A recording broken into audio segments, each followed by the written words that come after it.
जो शिव, गणेश, राम या हरि इनकी आराधना करते हैं तो सारा कार्य तो शक्ति से ही होता है।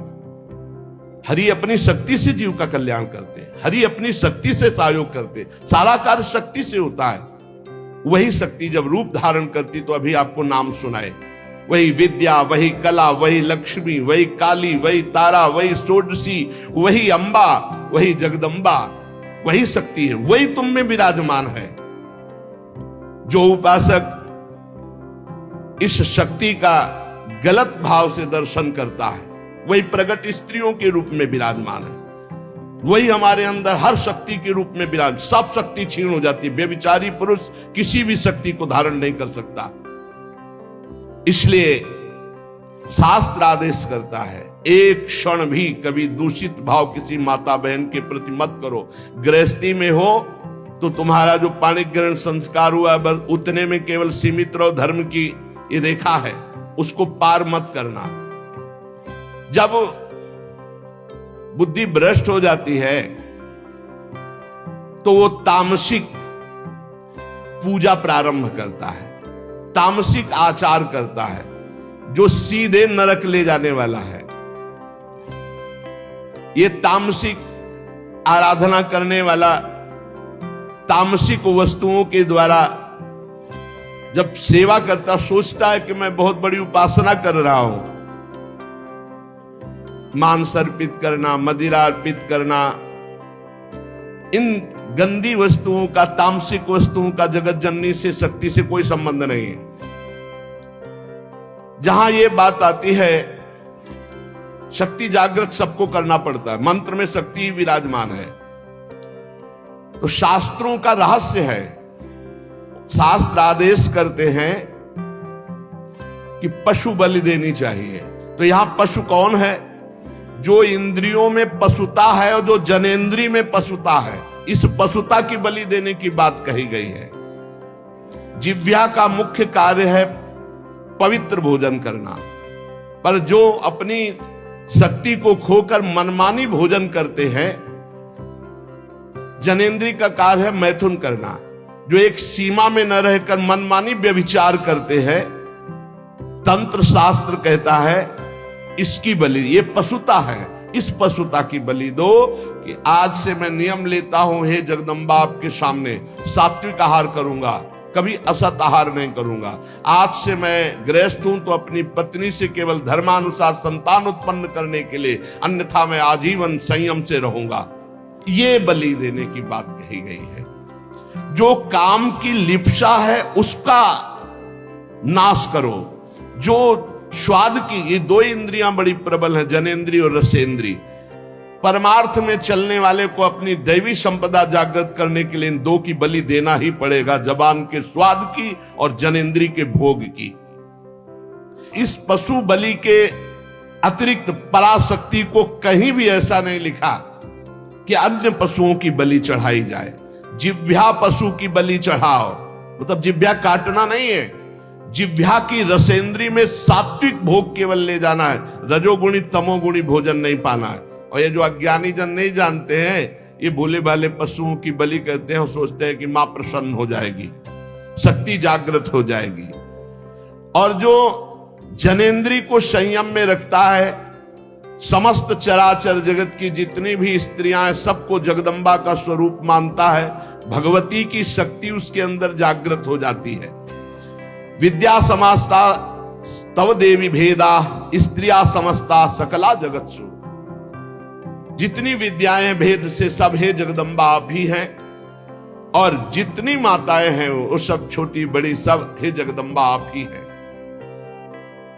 जो गृहस्थाश्रम का व्रत धारण किए एवं पितृ ऋण से मुक्त होने के लिए केवल संतान उत्पत्ति के लिए अपनी पत्नी से सहवास करते हैं और निरंतर भगवत भजन करते हुए संयम से चलते हैं, उनको भी ब्रह्मचारी ही कहते हैं, उपासक ही कहते हैं। अन्यथा जगन माता की तरफ यदि काम दृष्टि से देखा तो वो संहार शक्ति भी है, तुम्हारे अंदर की साधना दैवी संपदा सबका नाश हो जाएगा। किसी भी माता बहन की तरफ काम दे, वो तुम्हारी भोग्य वस्तु नहीं है। अगर असावधानी की तो आपकी आंतरिक शक्तियां आपको छोड़ देंगी, फिर आप पतित हो जाएंगे। ये मोक्षदायिनी शक्ति है यदि सही भाव से चला जाए। उपासक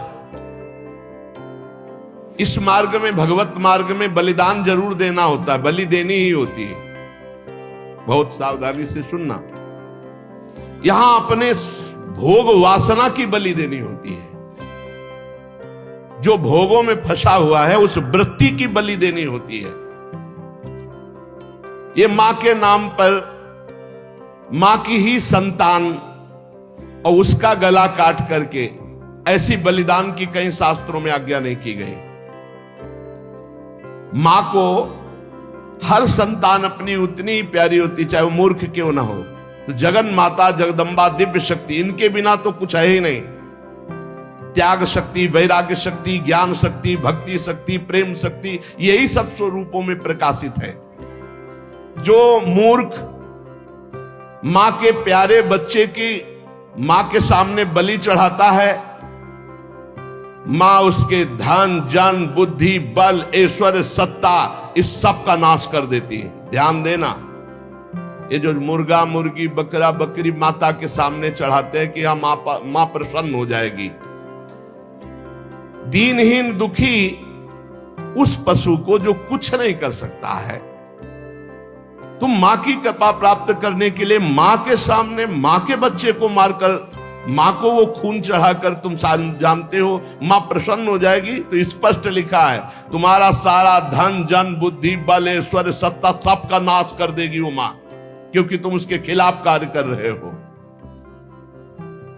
मां कब प्रसन्न होगी? जब तुम अपने धन बल से, बुद्धि बल से, शरीर बल से दूसरों को सुख पहुंचाओगे, क्योंकि दूसरे सब मां की संतान है। मां तुम्हें गोद में बैठा लेगी जब मां की आज्ञा के अनुसार चलोगे, और वही सब शक्तियों की स्वामिनी है, वो तुम्हारे अंदर शक्ति जागृत कर देगी। बलिदान करना है, निश्चित शास्त्रों में आज्ञा है बलि की। बलि चढ़ाना है, लेकिन काम की बलि चढ़ाना है, क्रोध की बलि चढ़ाना है, लोभ की बलि चढ़ाना है, असत्य की बलि, इंद्रिय विषय विलासिता, इसकी बलि चढ़ाना है। तुम मां से प्रार्थना करो तुम्हारी बुद्धि शुद्ध हो जाए, मां की चरण रज से तुम्हारे अंदर आसुरी भाव, उसकी बलि चढ़ जाए। जब तुम प्रेम भाव से मां की आराधना करोगे तो तुम्हें जो परम लाभ मिलेगा वो दिव्य शक्तियां जागृत हो जाती है। और जब मां से विपरीत भाव किया जाता है, मां को भोग के भाव से देखो कि इससे बड़ा विपरीत भाव क्या है? ये सब मां ही तो है विविध रूपों में, जननी ही शक्ति तो है। फिर कोई ये प्रश्न कर सकता है, बड़ा सुंदर है, कि मां के हाथ में नरमुंडों की माला है और मां जिह्वा में रक्त लगाए हुए है, तो अगर मां को अगर बलि पसंद नहीं तो क्यों काटा? महिषासुर को मारा, चंड मुंड, रक्त बीज, बहुत से शुंभ निशुंभ, बहुतों को काट काट के ढेर लगा दिया। क्या वो मां के पुत्र नहीं थे क्या? आप हमें बलि के लिए निषेध कर रहे हैं, तो क्या मां को खून नहीं प्यारा? तो कह रहे वो मां के बच्चे नहीं हैं। हम ऐसा नहीं कहते, वो मां के बच्चे हैं, पर वो मां से ही भोग करने की भावना रख रहे थे और मां के उन सीधे साधे दुर्बल बच्चों की हिंसा कर रहे थे। तो अगर एक बच्चा ऐसा हो जाए कि पूरे परिवार को काट रहा है, तो मां स्वयं काट देगी। वो अपने दुलार को एक तरफ रख के उसको काट देगी। पूरे विश्व की रक्षा के लिए इन राक्षस रूपी पुत्रों की मां ने स्वयं हत्या की और उन्हीं की प्यार से मुंडों की माला धारण की, जो पूरे चराचर जगत का विनाश कर रहे थे। पूरे चराचर जगत को कष्ट दे जो बालक, तो मां समर्थ होते हुए कैसे बर्दाश्त कर सकती है? इसलिए निरपराध ये बकरा, ये मुर्गा किसी को कष्ट नहीं दे रहे। अगर तुम्हें बलि चढ़ानी है तो अपने काम, क्रोध, लोभ, मोह, मद, मत्सर की इनकी बलि चढ़ाओ, अपनी वासनाओं की बलि चढ़ाओ, अपनी जिह्वा रसेंद्री की बलि चढ़ाओ कि हम ऐसे गलत भोजन नहीं करेंगे। जनेंद्री, हम किसी माता की तरफ कभी हम गंदी दृष्टि नहीं रखेंगे, सब में भगवत भाव रखेंगे। जो इन सीधे साधे पशु पक्षियों की बलि चढ़ाता है, तो भगवती फिर उनका विनाश दूसरे रूप में करती है। इसलिए उपासक किसी भी तरह से कोई आसुरी प्रवृत्ति वाली उपासना न स्वीकार करे, कोई आसुरी प्रवृत्ति वाले आचरण न करे, किसी भी शक्ति को मंजूर नहीं। शक्ति सबको चाहिए, चाहे किसी भी मार्ग में चलने वाला हो, शक्ति सबके अंदर जागृत होती, बिना शक्ति के एक कदम नहीं चल सकता। पशु बल, मानव बल, असुर बल, देव बल, ये ईश्वरी शक्ति के आगे नहीं, सब ईश्वरी शक्ति के अंतर्गत है। जब पशु बल बढ़ता है तो यही शक्ति जागृत होकर उसका नाश करती है। जब मानव बल बढ़ता है आसुरी प्रवृत्ति से तो यही शक्ति उसका नाश करती है। जब असुर बल बढ़ता है तो यही शक्ति नाश करती है। जब देव बल बढ़ता है और असुर भाव को प्राप्त होता है तो उसका भी विनाश यही शक्ति करती है। महिषासुर विशाल पशु बल, तो भगवान की शक्ति ने महान दुर्गा रूप धारण करके काट के फेंक दिया महिषासुर को। मानव बल जैसे कौरवों में बढ़ा, मानव बल जैसे बाणासुर में बढ़ा, मानव बल शास्त्राबाहु अर्जुन में बढ़ा, परशुराम की शक्ति ने काट के फेंक दिया। श्री कृष्ण शक्ति ने बाणासुर को सीमित कर दिया। श्री कृष्ण शक्ति ने कौरवों का विनाश कर दिया। मानव बल, जब अपनी मर्यादा से कोई बल बढ़ता है भगवान की दिव्य शक्ति उसका शासन करती है। जैसे रावण का असुर बल बढ़ा, भगवान ने रान को कुल रोवन हारा। जब इंद्र देवता का दैव बल बढ़ा तो गिरिराज जी उठाकर सारा बल उनका चूर कर दिया, घमंड चूर कर दिया कि मैं देवराज हूं। ईश्वरी शक्ति चारों तरफ से आपको घेरे हुए है। आप साधारण नहीं है, आप भगवान के अंश हैं। आप मर्यादा से चलेंगे, आप सत्य मार्ग में चलेंगे तो आपके अंदर ईश्वरी शक्ति जागृत होगी, और असत्य मार्ग में तो वही ईश्वरी शक्ति आपका विनाश कर देगी, ऐसी जगह ले जाएगी कि आपका नाश हो जाएगा। इसलिए आप अपनी शक्ति का जागरण करें, ना कि अपना नाश अपनी ही शक्ति से करवावे। यही बुद्धि शक्ति, या देवी सर्वभूतेषु बुद्धि रूपेण संस्थिता नमस्तस्यै नमस्तस्यै नमस्तस्यै नमो नमः। यही दैवी शक्ति आपको गलत सलाह दे देगी। जब आप गलत आचरण में जाओगे, अधर्माचरण करोगे तो बुरी दशा आने के पहले बुद्धि बदली जाती है। जाका विधना दारुण दुख दीन, ताकि मति पहले हर लीन। मति माने बुद्धि का अपहरण हुआ, जीव का नाश हो गया। इसलिए श्रीपाद प्रबोधानंद जी कह रहे तुम्हारे अंदर शक्ति है कोटिभीर्न। शास्त्र गुरु करोड़ों बार समझा रहे, तुम्हारी समझ में नहीं आ रहा।